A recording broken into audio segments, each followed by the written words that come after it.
Inilah pas Polres Ogan Ilir ngelaksana ke upacara tradisi penyambutan Bintara Remaja gelombang 2 tahun 2023. Upacara penyambutan tersebut dilaksanakan di lapangan Mapolres Ogan Ilir, dipimpin langsung Kapolres Ogan Ilir AKBP Andi Basorahman.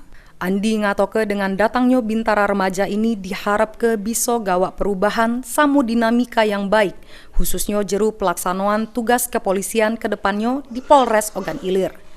Kesegala anggota khususnya para mentor atau pendamping serta para senior di jajaran Polres Ogan Ilir untuk bisa ngenjuk contoh samo tauladan yang baik ke Bintara Remaja yang ageknya bakal bertugas di jajaran Polres Ogan Ilir. Bintara Remaja untuk secepatnya bisa menyesuaikan diri khususnya jeru pelaksanaan tugas pelayanan ke masyarakat dengan mengedepankan perilaku samo etika serta sikap sopan santun. Selama Bintara menempuh pendidikan di Sekolah Kepolisian atau SPN, bisa diterapkan jeru pelaksanaan tugas samo kehidupan sehari-hari di tengah masyarakat. Ahmad Romawi, PAL TV.